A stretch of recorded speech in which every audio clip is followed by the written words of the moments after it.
皆さんこんにちは。好奇心 TV です。今回の動画は世界中で起きる激しい景気後退、リセッションが起きることについての情報に触れていきたいと思います。今の経済システムは世界中の人々を苦しめる狂った経済システムであると言えます。富める者はますます富、貧しい者は努力しても豊かになることは困難なこのシステムは根本からそのようになるようにプログラムされているという説があります。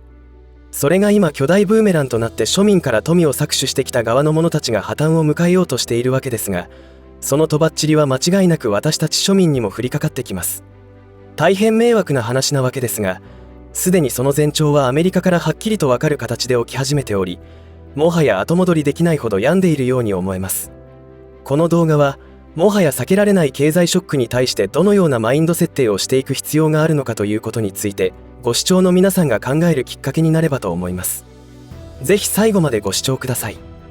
このチャンネルでは自分や家族の身を守るためにできることや、日本人がこれ以上騙されることがないようにするための情報を発信しています。チャンネル登録がお済みでない方はぜひチャンネル登録をお願いします。さて、今回のテーマはこのチャンネルでずっとメインテーマにしてきていることになります。それは私たちはあらゆることにおいてずっと長い間騙され続けているという事実を知るということです。今回は特に今アメリカで起きている異変についてお送りしていこうと思うのですが、隣の赤い国での混乱も連動していることは間違いなく、決して目が離せない状態です。このチャンネルは証券や債券などに関する経済、金融チャンネルではありませんので専門的な分析をすることはしませんが、すでに顕在化している事象を見ているだけでも異変を感じることができると思います。そのアメリカで起きている異変と思われることをざっとリストアップすると、1、庶民のクレジット支払いの延滞率が上昇している。2、銀行の支店の閉鎖が増えている。3、商業不動産の空き室率が上昇している。4、銀行の倒産が増加し始めている。5、失業率の上昇、IT 企業のリストラが始まっている。などが挙げられます。1については前回の動画でも触れたことですが、今のアメリカ人はクレジットカード払いの支払いの延滞が始まっていることが統計上もはっきりとしてきています。なんと2011年以来の高水準で推移しており、延滞率も10人に1人に迫る勢いです。延滞している人たちの属性は学生ローンや住宅ローンを抱えている人たちによるものが多く、決して贅沢品を購入してやりくりが大変になったわけではないというところが深刻な問題だと思います。特に18歳から29歳と30歳から39歳の若年層で90日以上の深刻な延滞が発生していますが、これは家賃の高騰の影響も受けているようです。また金利が驚くほど高く 21.19% ということで、日本の 18% を大きく上回っています。そうした状況に追い込まれた消費者というのがどんな行動をとるかというと、当然節約ということになりますし、預貯金を崩し始めているということが予想されます。そこにテこ入れすべく、今新たな支払いオプションを急拡大させているのが BNPL という支払い方法で、これは前回の動画でも紹介したことなのですが、簡単に言えば金利手数料無料の分割払いという方法で消費を促そうとしています。金利手数料無料としたところで借金であることには変わりがないので、いずれ破綻します。この支払いシステムの弊害はまだ他にもあって、本来分割金利手数料は消費者が負担すべきものを小売店が負担するという仕組みです。現金がなくなりつつある消費者は BNPL を導入している店舗での買い物をするようになり、割高な手数料が必要な BNPL を導入できない薄利の店舗は売り上げを伸ばせなくなるので、結局は消費者と小規模な店舗や中小企業の経営に悪影響をもたらすことになります。いずれにしてもこのスパイラルは止まらないと思います。2についても過去の動画で触れたのですが、大手銀行の支店閉鎖が止まらない状態です。これは決してモバイルバンキングが増え始めたからという理由だけでなく、消費者の預貯金がなくなってきたという問題が影響していると言われています。そもそも銀行が貸し出しを繰り返すことによって、つまり誰かが借金することで、銀行全体として最初に受け入れた預金額の何倍もの預金通貨を作り出すことで成り立っている信用創造においては、消費が滞った時点でシステムが破綻することになります。これらはバブルの崩壊とは切っても切れない関係にあります。経済成長というものが誰かの借金や投資というものによって成り立っている以上、必ずバブルは弾ける運命にあります。それがいつになるかの潮目を見るのが難しいだけです。何が難しいのでしょうか。それは欲との戦いだからです。今現在はチキンゲームに移っています。そして3についてはかなりの深刻な状況になりつつありまして、サンフランシスコなどは 30% 近い値を示しています。この空き室率というのは流行り病によってリモートワークという働き方が促進されたこともありますが、企業倒産の増加も関係しています。これはアメの国の中小銀行の融資率が商業用に依存している傾向が強いため、ここでも銀行においては逆風となっています。特にサンフランシスコの商業不動産の空き室率が高いのは治安悪化の影響もあって、これは過去の動画でも何回かに分けて取り上げていますが、万引き天国化してしまっている状況なので小売店の撤退が相次いでいる状態です。この傾向は不法移民者が多くいる都市において広がる傾向にありますので、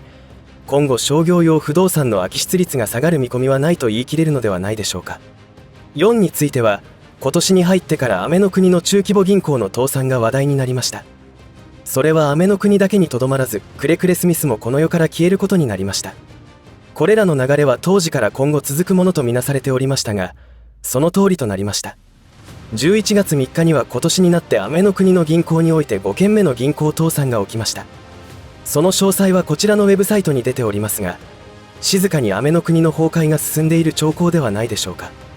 5については流行り病蔓延によって過去最高収益を上げた IT 企業がその後の不況によって大量リストラを決行したのは記憶に新しいところですが、失業率の低下が統計的には見られているものの、そこには統計には出てこない状況があるといいます。株価の高騰を受け、十分な財産を形成した人たちが一定数いて、彼らが働くことをやめアーリーリタイアしたため、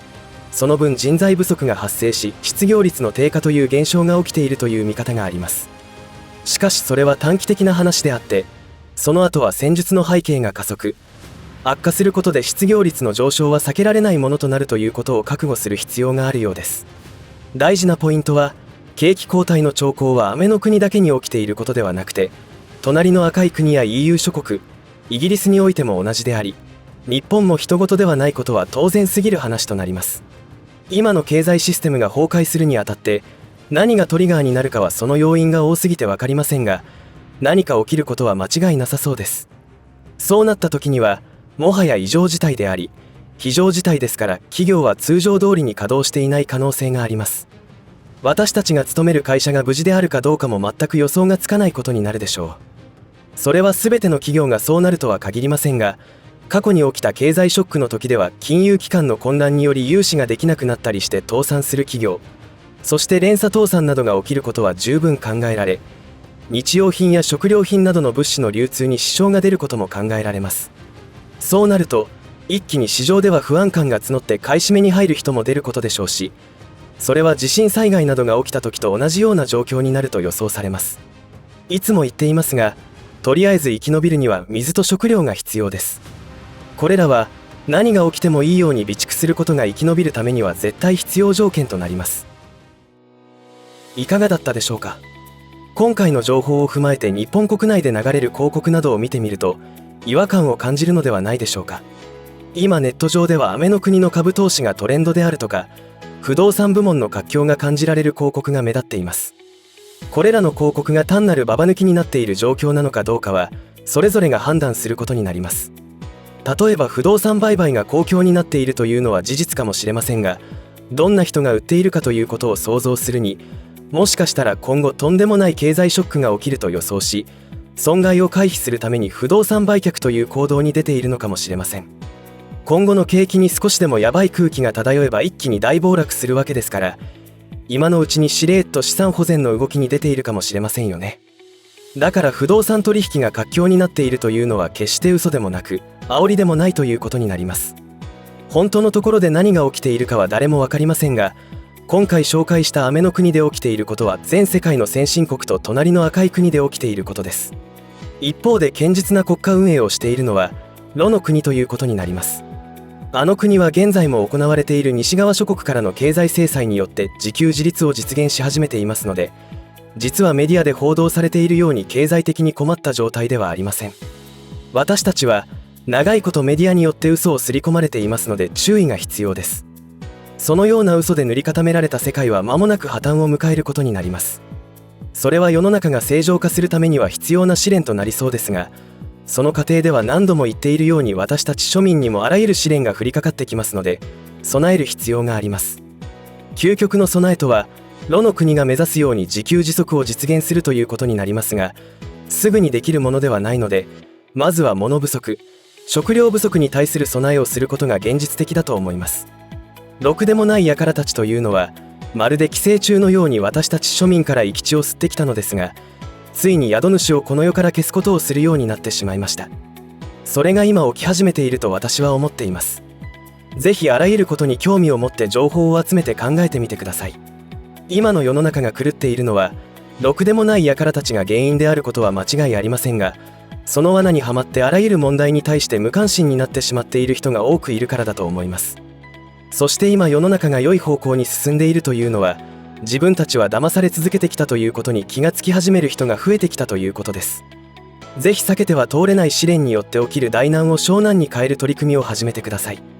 何としても生き延びてやりましょう。そしてろくでもない輩たちが滅んでいくことを目撃していきましょう。最後までお付き合いありがとうございました。以上で今回の話は終わりとしますが、皆さんの応援が次の動画作成の力になりますので、いいねボタン、チャンネル登録、通知設定をオンにしていただけると嬉しいです。また、コメント欄へのご意見、ご感想の書き込みもいただけたら励みになります。最後までご視聴ありがとうございました。好奇心 TV でした。